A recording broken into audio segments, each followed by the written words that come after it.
Phase 4 of the MCU is already stacked when it comes to what's coming, including Black Widow, Eternals, Shang-Chi, Thor Love and Thunder, but also all the great Disney Plus series like the one we already saw with WandaVision, as well as The Falcon and the Winter Soldier, Loki, What If, and Hawkeye.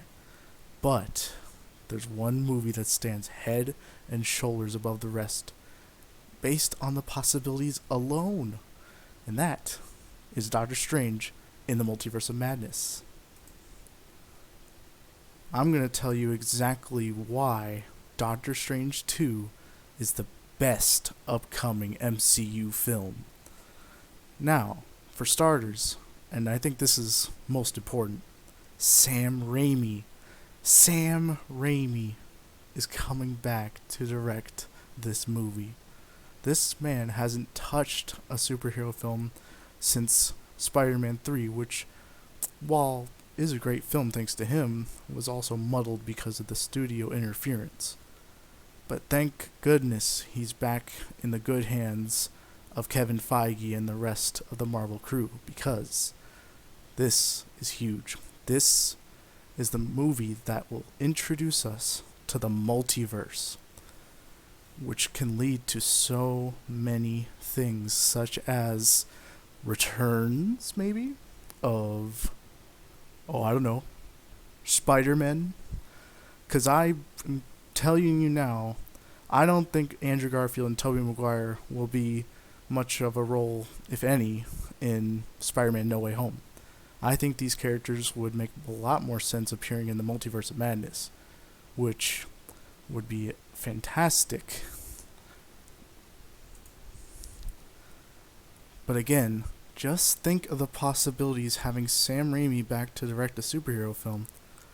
Spider-Man 2 is honestly my favorite movie of all time. I've said it many times before, but there's a reason for that. I can relate to the movies this guy makes. I can relate to his characters. I love the witty, not dry, but the cheesy humor, as I should say. This guy just creates gold everywhere he goes. So, the fact that he's directing this movie is a massive plus. But, I think we've heard enough of that. Let's go on to another point. Doctor Strange has mastered the mystic arts and is going to become the Sorcerer Supreme in this movie if he hasn't already. Because we've seen him in Infinity War. We've seen him do all sorts of new spells, which he could barely even use a whip type spell in the first movie to defend himself. But now the strings are no longer attached. This man is about to kick some ass. And to be honest, I don't really think that Andrew Garfield and Tobey Maguire would show up in No Way Home. I honestly believe that spot would be reserved for Daredevil. But anyway, I think since this is the multiverse, this would be the much better way of introducing older characters and potentially new versions of characters we already know. But since there's been so many rumors of, like, say, Jamie Foxx being on Spider-Man 3 or Alfred Molina having some sort of role, I think it's interesting, but it would make more sense if these types of characters appeared in Doctor Strange, wouldn't it? But, anyway, this could be the way we see characters such as Deadpool get introduced. I mean, the man has obviously messed up his universe in the X universe, if that's gonna mean anything here, or the X-Men, as I should say. But if there's an opportunity to bring in characters like Deadpool or maybe even the entire X-Men, this would be it. Even if they're like one-offs for, say, the X-Men, since they're likely going to reboot, it would still be cool. I mean, think about it. If we see like Hugh Jackman or Patrick Stewart somehow, even though they're retired, that would still be cool. But even We could see like Evan Peters' Quicksilver, you know, Michael Fassbender's Magneto. Just think about it, man. This could be the movie that brings us all the things we've been asking for. Just more screen time for characters we love, people that deserve a second chance, such as Andrew Garfield. Definitely. He just did not get everything he needed. But anyway, enough about the multiverse, right? Even though this is all about the multiverse, we should talk more about what exactly this film will mean for the already established arcs in Doctor Strange franchise. With all the gloves off and everything, with all the new power Doctor Strange has amassed, with all the tamperings he's done, there's bound to be some consequences. He messed with the time-space continuum in the first movie.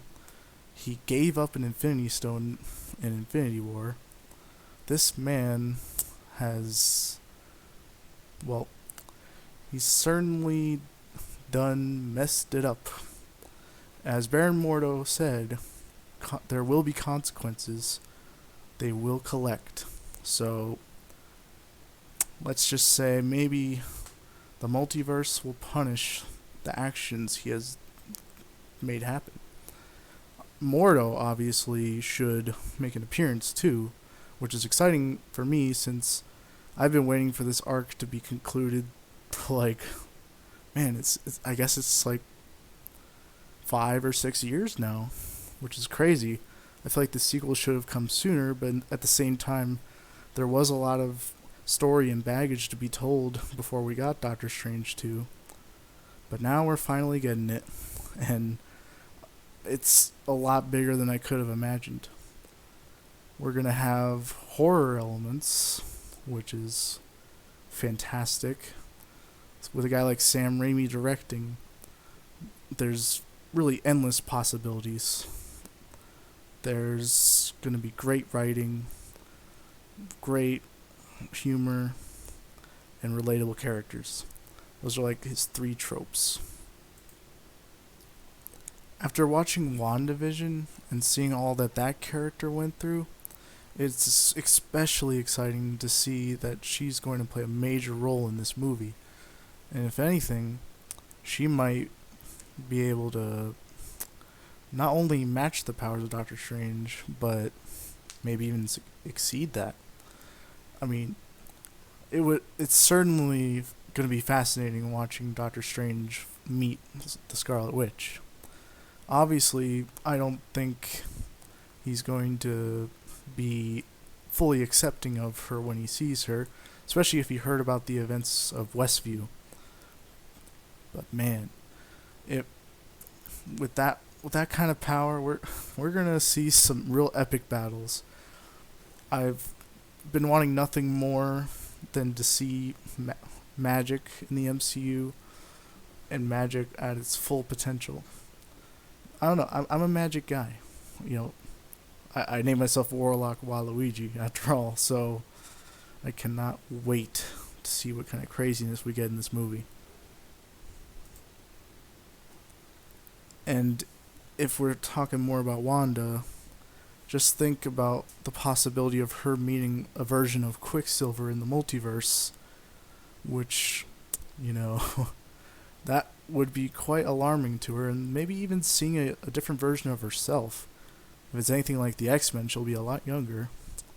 But if not, just seeing Evan Peters' Quicksilver would be very confusing if the man you knew in your universe was named Ralph Boner.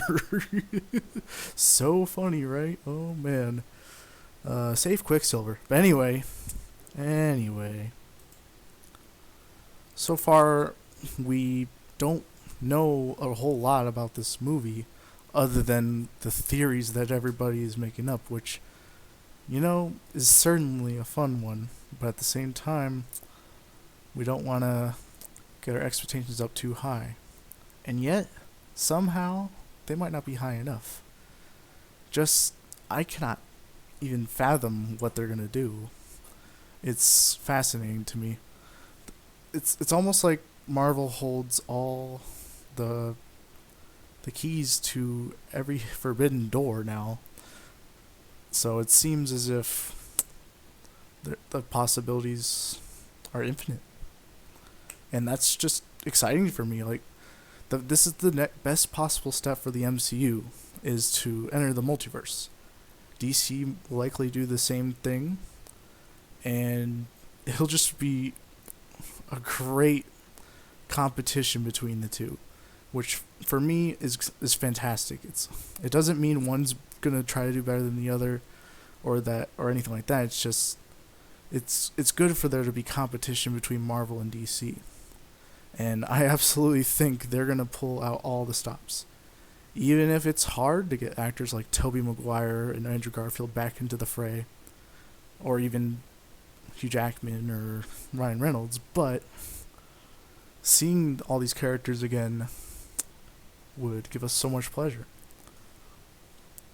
And of course, I would, for one, be overly joyed if not only Daredevil came back, but as well as everyone from Netflix. Come on, it's not just Daredevil, people. It's characters such as Iron Fist, Luke Cage, Punisher, Jessica Jones, etc. But anyway, back on to Doctor Strange. It seems as if, I don't know if Doctor Strange has been with his girlfriend at all since the first movie, Christine. I don't know if they've had any interaction, so it would be nice to see her return. Hopefully I got the name right. I just watched the movie, but yet somehow I forgot. But anyway, if that character would return again, that'd be amazing, because her scenes in the hospital when Doctor Strange is out of his astral body and saying, "No, go a little higher with that needle," they're genius. And it's just like, that's funny stuff, but just imagine the type of funny stuff we're gonna see with Sam Raimi as a director. I just can't wait. I honestly believe this is the best MCU project, just based on the fact that nothing is impossible. And except maybe DC characters is interfering, but oh well, we got all sorts of Marvel characters that can appear now, because now the rights are fully with the MCU, so bring it on, I say. But yeah, anyways guys, thank you so much for watching this video. I know it's been a while since I made a video, but I'm gonna keep on pushing them out. Especially if you like this type of content, be sure to let me know in the comments section down below. Like, share, comment, and subscribe for more of this back and forth dilemma talking. I don't know what I just said, but anyway, subscribe, follow Warlock Waluigi, like, share, and all that stuff. Thank you, and good night.